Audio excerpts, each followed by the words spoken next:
આપણે જોઈ શકીએ છીએ કે એના જે પ્રદેશ પ્રમુખ છે એક એક વિસ્તારોમાં ગયા અને ત્યાં દરેક કાર્યકરો, ભારતીય જનતા પાર્ટીના કાર્યકરોને એને સૂચના આપી કે નવી મતદાર યાદી સુધારણા કરવામાં આપણે શું કરવાનું છે. એમાં ખાનગીમાં પણ કેટલીક સૂચનાઓ હશે દરેક પોલિટિકલ પાર્ટી એ કરતી હોય છે, પરંતુ બાકીના જે પક્ષો છે, ખાસ કરીને કોંગ્રેસ તો ઊંઘતું રહ્યું હતું, રેલીઓ કરતા રહ્યા, અન્ય યાત્રાઓ કરતા રહ્યા, બે યાત્રાઓ કરી, પણ એને સઘન મતદાર યાદી સુધારવા માટેની કોઈ ધ્યાન આપ્યું નહીં. આમ આદમી પાર્ટીએ પણ ધ્યાન આપ્યું અને એટલા માટે આ અત્યંત ગંભીર બાબત બની જાય છે કે જો ભારતીય જનતા પાર્ટી આ રીતે દરેક વોર્ડમાં જઈને, દરેક વિસ્તારોમાં જઈને આ રીતે કામ કરી શકતી હોય તો બીજા પક્ષો કેમ ન કરી શકે? સવાલ એ આવીને ઉભો રહે છે. આપણે જોઈએ કે ભારતીય જનતા પાર્ટીએ કઈ રીતની કામગીરી કરી હતી, એના કેટલાક જે એક્સ ઉપર જે એમણે એ સમયે જે મૂકેલા હતા એ આપણે જોઈ શકીએ છીએ. એક્સમાં બધી જ વિગતો છે. પ્રદેશ પ્રમુખથી લઈને મુખ્ય પ્રધાન પોતે પણ આ રીતે દરેક જગ્યાએ મતદાર યાદીમાં સુધારણા અને મતદાર યાદી સુધારણામાં જે કર્મચારીઓ પર દબાણ હતું એ આત્મહત્યાઓ પણ કરવા લાગ્યા હતા. આ જોઈ શકાય છે કે ભારતીય જનતા પાર્ટી દ્વારા જે જાહેરાત કરવામાં હતી સઘન મતદાર યાદી, આવી યાદી જે સુધારણા માટે કોંગ્રેસની એક પણ યાદી જોવા નથી મળતી. હર્ષ સંઘવી હોય, ભૂપેન્દ્ર પટેલ હોય કે પ્રદેશ પ્રમુખ પંચાલ હોય, કોઈ પણ હોય, એ દરેક જગ્યાએ આ રીતે એમણે દરેક વિધાનસભા દીઠ આ રીતે એમણે ઝુંબેશ ચલાવી હતી, પરંતુ બીજા પક્ષો ઊંઘતા રહ્યા અને ભારતીય જનતા પાર્ટી મેદાન મારી ગયો. અમદાવાદમાં પણ ચારે બાજુ આ રીતે જ્યાં એમને નબળી બાબતો દેખાતી હતી ત્યાં આ પ્રકારે એમણે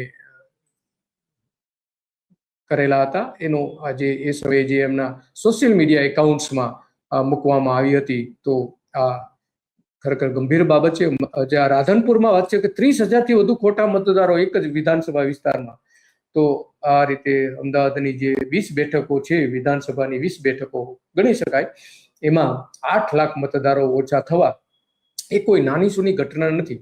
કારણ કે 40,000 મતદારો એક વિધાનસભામાં આપણે ગણી શકીએ. એ હિસાબે જોઈએ તો ભાજપની જે કેમ્પેન કરેલું હતું એ કેમ્પેનની દરેક સોશિયલ મીડિયામાં ભારતીય જનતા પાર્ટીએ મૂક્યું પણ હતું. એક્સ પર ખાસ કરીને એક્સ પર પણ એમને મૂક્યું હતું અને ફેસબુક ઉપર પણ કર્યું હતું.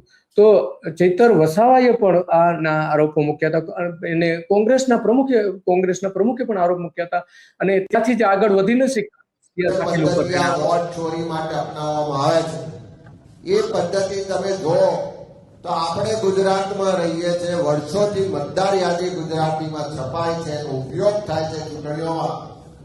આ વિધાનસભા વિસ્તારમાં, આ CR પાટીલજીના લોકસભા વિસ્તારમાં એવું તો શું થયું કે અનેક મતદારોના નામ ક્યાંક હિન્દીમાં નોંધવામાં આવ્યા છે, ક્યાંક પંજાબીમાં નોંધવામાં આવ્યા છે, ક્યાંક બંગાળીમાં નોંધવામાં આવ્યા છે.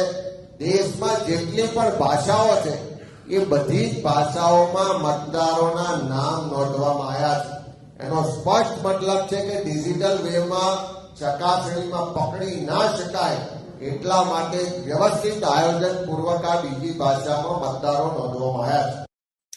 લાખોની સંખ્યામાં CR પાટીલના મત વિસ્તારમાં નવસારીમાં આ રીતે મતોની ગોલમાલ થઈ અને કોંગ્રેસે શોધી કાઢ્યું હતું. 1-2 વિધાનસભા બેઠકોના આધારે લઈને એમણે કહ્યું હતું, પણ પછી એનાથી આગળ કોંગ્રેસ વધી શકી નહીં. ખરેખર તો તમામ લોકસભાના વિસ્તારો, તમામ વિધાનસભાના વિસ્તારોમાં કરવાની જરૂર હતી, પરંતુ એ કરી શક્યા નહીં. આમ આદમી પાર્ટીના ચૈતર વસાવાએ એક રાતમાં સુનિયોજિત કાવતરા સાથે પૂરા ગુજરાતમાં 12,50,000 થી પણ વધારે ફોર્મો ભરવામાં આવ્યા અને 12,50,000 ફોર્મ 7 ની વાત કરી રહ્યા છે. જે લોકો ત્યાં સ્થાયી છે એવા લોકોના નામો કમી કરવા માટે કેટલીક કમિટમેન્ટ વોટોને કમી કરવા માટેના પ્રયાસો થયા અને અચાનક હોબાળો થયો બાદ ચૂંટણી પંચ 29 તારીખે કહે છે કે અમારી પાસે નામ કમી કરવા માટે 9,88,621 ફોર્મ મળ્યા છે. બીજા જ દિવસે 30 જાન્યુઆરીના રોજ ફરી ચૂંટણી પંચ એવું કહે છે કે અમને આજની સ્થિતિએ 1,83,235 ફોર્મ અમારી પાસે હવે બાકી છે. એક જ રાતમાં 8,05,386 ફોર્મ કોણ લઈ ગયું, કઈ રીતે રદ થયા, એનો કોઈની પાસે જવાબ નથી અને ERO પાસે કોઈ એની માહિતી નહોતી. આપણે મામલતદાર, પ્રાંત, કલેક્ટર તમામ કચેરીઓ સીસીટીવી કેમેરાથી સજ્જ છે, છતાંય કોઈ પણ દસ્તાવેજી પુરાવા વગર સંવિધાનમાં આપેલો મતદાનનો બંધારણીય અધિકાર છીનવવા વાળા મતદારનો જે બંધારણીય અધિકાર છે છીનવી લેવામાં આવી રહ્યો છે એવી એમની મૂળ વાત છે અને ગોલમાલ થઈ હતી એ બધી વાત કરી હતી. લોકસભામાં પણ આની ચર્ચા થઈ હતી. રાહુલ ગાંધી વિરોધ પક્ષના નેતા हर स्टेट में, हर ऑपोजिशन के स्टेट में और महाराष्ट्र में black and white voter list पे सवाल उठे हैं. तो पूरा ऑपोजिशन मिलकर सिर्फ ये बोलने दीजिए, पूरा ऑपोजिशन सिर्फ मिलकर ये कह रहा है कि वोटर लिस्ट पे यहां पे एक डिस्कशन हो जाए.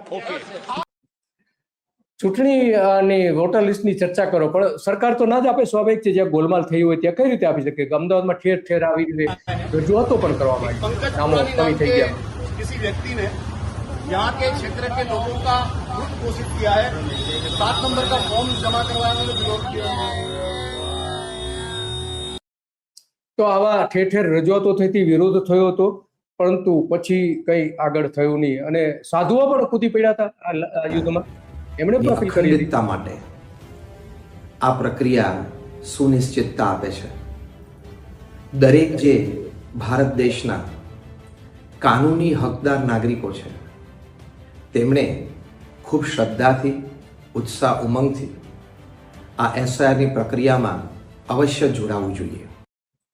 એસઆઈઆરની પ્રક્રિયામાં જોડાવા માટે અપીલ કરે છે, પણ ગોલમાલ થઈ છે એ અંગે કોઈ પણ બોલવા તૈયાર નથી. કોઈ પણ ધર્મ, આપણે આ એક સ્વામિનારાયણની વાત નથી, કોઈ પણ બોલવા તૈયાર નથી કે લોકોના અધિકારો છીનવાઈ રહ્યા છે એ અંગે એક પણ આવા કહી શકાય નહીં. આજે અમદાવાદમાં જે 24 વોર્ડમાં 20,000થી વધારે જે મતદારો ઓછા થયા છે, એમાં વેજલપુરમાં 31,000 મતદારો ઓછા થયા છે, સરસપુર વોર્ડમાં 28,000, મણિનગરમાં 28,000, નારણપુરામાં 25,000, અસરવામાં 25,000, ઇન્દ્રપુરીમાં 24,000, ખાડિયામાં 24,000, સ્ટેડિયમ વિસ્તાર છે નવરંગપુરા 24,000, 23,000, બાપુનગરમાં 23,000, કુબેરનગરમાં 23,000, ઇન્ડિયા કોલોનીમાં 23,000, ઈસનપુરમાં 23,000, રામોલમાં 23,000, સૈજપુરમાં 22,000, દરિયાપુરમાં 22,000, સાબરમતીમાં 21,000 મતો ઓછા થઈ ગયા છે, શાહીબાગ અને શાહપુરમાં 20,000 મત ઓછા થયા છે, ઠક્કરનગરમાં 20,000 મત ઓછા થયા છે, નવાવાડામાં 18,000 મત ગુમ કરી દેવાયા છે,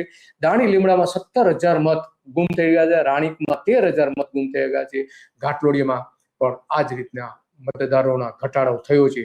તો આ શંકા ઊભી કરે છે કે એટલા માટે કે આ મતદારોનું જે યાદી જે છે એ 2026ની મ્યુનિસિપલ કોર્પોરેશનની સામાન્ય ચૂંટણી 23 માર્ચના રોજ જે વોર્ડ વાઇઝ મતદાર યાદી જાહેર કરવામાં આવી હતી, એમાં આ રીતે મતદારો જે છે એમાં મોટા પ્રમાણમાં ગોલમાલ થઈ હોવાથી 48 વોર્ડમાંથી 45 વોર્ડમાં આ રીતે થયું છે. નિકોલ વોર્ડમાં માત્ર થોડા મતદારો 4,000ની જેવા વધારો થયો છે.